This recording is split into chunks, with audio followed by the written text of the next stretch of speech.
Aujourd'hui, on se retrouve pour discuter de la cheville à bois. Donc la cheville à bois, c'est vrai que c'est pas un sujet hyper attrayant et intéressant. Mais la cheville à bois peut servir à beaucoup de choses. C'est le système d'assemblage qu'on peut retrouver beaucoup de meubles, de projets, même dans des meubles Ikea pour de la liaison relativement simple, au moins pour caler et renforcer un petit peu les assemblages de meubles préfabriqués comme ça, on va utiliser de la cheville à bois. Donc on va discuter de la cheville à bois, de ce qu'on peut en faire. Bien sûr, je ne connais pas tout, je ne sais pas tout faire.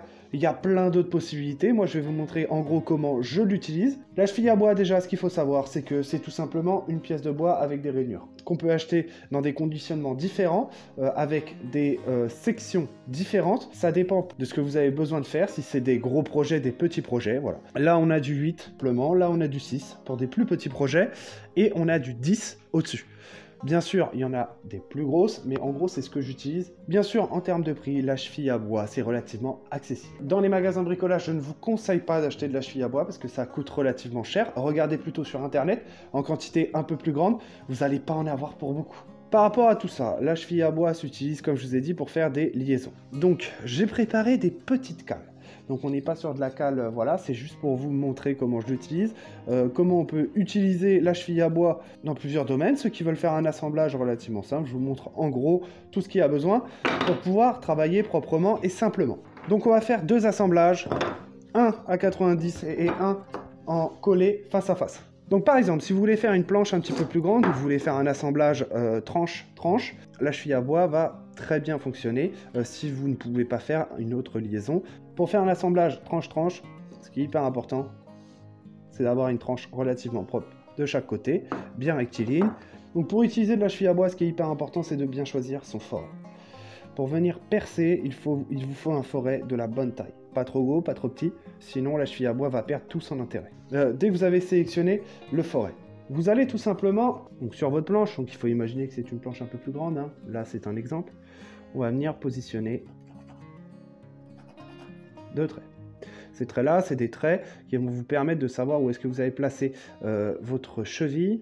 Ensuite, on va venir le faire déborder sur la tranche et on va venir tracer l'axe. Pour venir percer et créer quelque chose d'assez solide, on va tout simplement déterminer la moitié de notre cheville. Alors, si vous voulez faire un moitié-moitié ou si vous voulez faire un 3/4, un quart, voilà. Ça, c'est à vous de voir. Moi, je vais partir sur un 50-50, un petit moitié-moitié, ce sera très bien.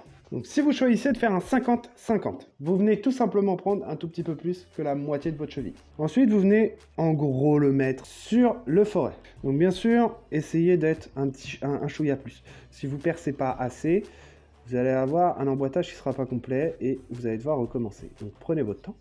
Et ensuite, pour venir marquer vraiment cette délimitation, on va venir mettre un petit bout de scotch. Alors, vous mettez le scotch que vous voulez, essayez de prendre un scotch assez voyant.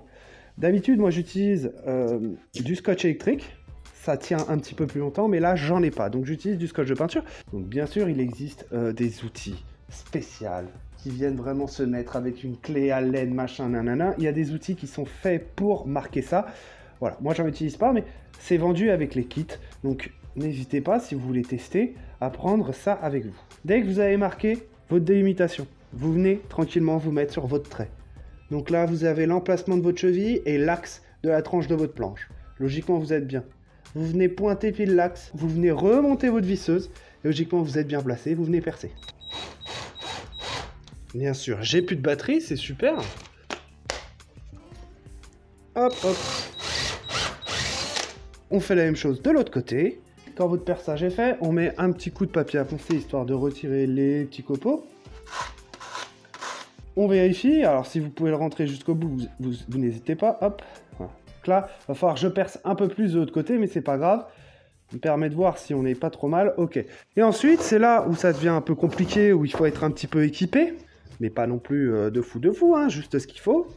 Il va vous falloir des petites goupilles comme ça. Donc quand je vous parlais de kit tout à l'heure, c'est des kits comme ça qu'il va falloir acheter pour débuter avec la cheville à bois, et de toute façon, si vous voulez travailler le bois, c'est mieux d'en avoir. Ça vous permet à des moments, quand vous utilisez de la cheville à bois, de pouvoir avoir ces petites goupilles qui vous simplifient quand même vachement la vie. Ces petits goujons, ces petites goupilles, vous appelez ça comme vous voulez, ils sont très simples d'utilisation. Vous venez l'insérer dans le trou, et en fin de compte, ça va venir placer l'axe de votre trou, et ça va vous permettre de venir positionner votre planche. Et là, tout simplement, vous avez vos emplacements qui vont être marqués en pointant. C'est très facile d'utilisation et je trouve que moi, personnellement, ça vaut le coup d'en acheter. Ça vaut pas très cher. Donc, vous vous positionnez sur un endroit assez plat où vous êtes sûr de pouvoir marquer proprement. Ensuite, vous vous remettez par rapport à votre trait et on vient pointer. Voilà. Et on essaye surtout de... Voilà. Si vous êtes sur des morceaux un peu plus grands ou si c'est un peu dur parce que vous utilisez des essences qui sont relativement dures, n'hésitez pas à mettre un petit coup de marteau, ça permet de venir vraiment marquer le bois plus facilement. Et là, je prends ma deuxième pièce et j'ai mes marquages qui sont ici et ici. Bon, bah maintenant vous avez compris, hein, il n'y a rien de compliqué. On perce, par contre on fait bien attention de percer assez. Voilà. Et à partir de là, logiquement, si vous avez bien travaillé, vous prenez votre petite cheville, vous venez de l'installer, hop, dans leurs emplacements. Et ensuite, on vient tout simplement, hop. Et on a un assemblage qui est logiquement propre. Je trouve que c'est un assemblage qui est simple, solide. Bon là, voilà, il est démontable parce que j'ai pas mis de colle, mais si vous mettez de la colle, ça peut totalement être très solide et relativement propre. Moi, je trouve que pour faire des planches, donc en tranche par tranche, c'est pas le mieux. Je trouve qu'un mi-bois ou un languette, ou même d'autres assemblages un peu plus compliqués sont plus pertinents que la cheville. Si vous n'avez que ça peut très bien fonctionner et ça vous permet aussi de faire des assemblages démontables. Donc si vous voulez faire, j'en sais rien, des choses, je sais pas, j'ai pas d'idée concrète en tête, mais si vous voulez faire des choses qui soient solides quand vous les mettez côte à côte et par contre vous pouvez démonter, la cheville à bois je trouve est une très bonne solution. On va passer à l'autre. L'autre, je trouve qu'il est déjà beaucoup plus pertinent au niveau de l'assemblage où vraiment la cheville à bois va mieux intervenir que sur un tranche contre tranche. Donc je récupère mes chevilles parce que des chevilles à bois de 8 j'en ai plus. On va partir sur un assemblage à 90. Mais voilà, c'est exactement le même principe. On va se faire ça en accéléré propre. On vient se placer un bon crayon. On trace, tout simplement. Et on vient placer, hop, c'est important de tracer.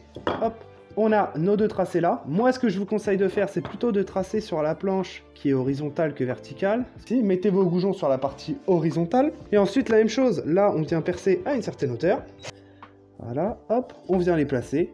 On vient mettre ça dessus. Hop, hop. On appuie, l'empreinte est faite. On a nos deux empreintes. Là, on va percer un peu plus sérieusement quand même. On va aller un peu plus en profondeur. Hop. Et voilà, on a des petites chevilles qui dépassent un petit peu, c'est nickel. Et on va venir les placer. Et voilà, avec un petit peu de colle, vous avez quelque chose de très solide. Donc voilà, comme je vous disais, on peut faire beaucoup de choses avec la cheville à bois. Beaucoup d'assemblages possibles, c'est important d'en avoir dans un atelier bois.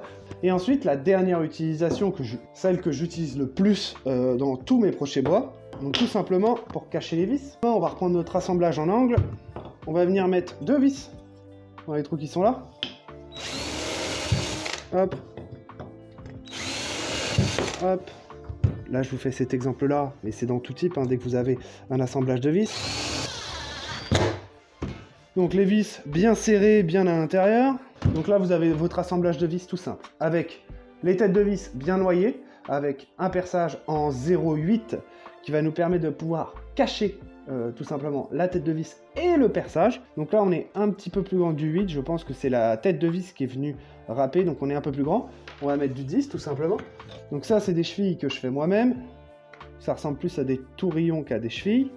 Les tourillons, pour ceux qui ne connaissent pas, c'est le principe des chevilles à bois, mais sur des longueurs beaucoup plus grandes, tout simplement, et ça permet de reboucher, de faire des assemblages bois. C'est le principe des chevilles à bois, mais c'est directement vendu à une certaine longueur, donc 1 mètre, 2 mètres, vous achetez la longueur que vous voulez, et ensuite vous recoupez au fur et à mesure de l'utilisation. Pour reboucher, on se place, un petit coup de marteau. Hop, et dès que c'est un petit peu emboîté, un petit coup de scie. Hop.